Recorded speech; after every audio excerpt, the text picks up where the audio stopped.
Thanks for coming in today. Nice to meet you. William Hancock, thank you for having me.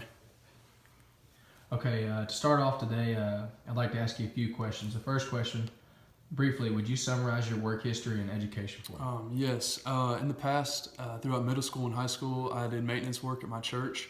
That consisted of mowing lawns and pulling weeds and doing janitorial work like that. I also, throughout high school, I worked at a baseball indoor facility. I worked at the front desk. I took phone calls. I cleaned up. Did a lot of busy work like that. I also gave catching lessons to younger baseball players in there as well. So, for education, I attended Little Rock Catholic High School for boys, and now I'm a junior at UCA, and I'm a business management major. Okay. The second question I have for you is, how much supervision have you typically received in your previous job? Usually it's been, I sit down with my supervisor or boss and that day, and we go over the task for the day, and he kind of sends me out, he or she sends me out, and I'm usually working alone. If I have any questions, if I'm not oriented into what I'm doing that day, then I can always ask, but it's usually on my own. Question 3, what organizations do you belong to? I'm currently a member of the UCA baseball team. Based off that question, what specifically do you do every day as a member of the baseball team? We have a pretty busy schedule. We usually have some type of conditioning or weights in the morning. Then I'll go to class until about noon or 1 o'clock every day. Then we'll have an afternoon practice, and in the fall it can be 4 to 5 hours long each day. And then we'll have some type of weight room 4 days a week. Is that so?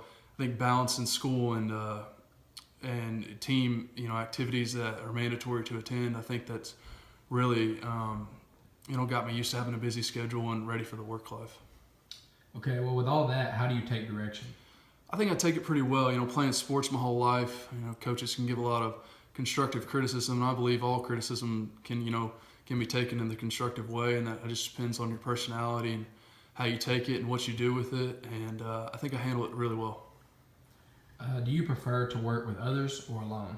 If the task requires me to work with a team, I'm more than comfortable doing that. I'll always do my part, and I see myself as a leader. So working with a team, I always enjoy that. But if the task requires it to just be a one-man job, I'm more than comfortable doing that as well. Question 7: why might you be successful as a medical sales representative? Well, I think selling medical sales and getting to know doctors, I think that's a big deal, and I value the relationship side of it. I know that I will have to work really hard, especially starting off, to establish good relationships and maintain them and maintain doctors' respect. And I think, working together as a team and helping patients and, standing in on surgeries, and I think the communication is a big aspect as well. So I think, all my skills go towards this job, and I really look forward to, getting in this career field. Last question. Do you feel like you can work under pressure? Yes, I do. Playing sports, you take a lot of pressure. Baseball is a sport where you're always being evaluated, and if you let that pressure get to you, then it can show. And our coaches at UCA, they read body language very well, and I think they've taught me a lot of things about verbal. How you show your attitude and stuff like that. And I just really think that the pressure that's been put on me in the last couple of years, especially with maintaining, good grades in school and still doing well on the baseball field, I think that I've handled that really well, and I think I'm ready for the work-life type of pressure as well. Okay, well, thanks again for coming in. Thank you very much. I'll be in touch.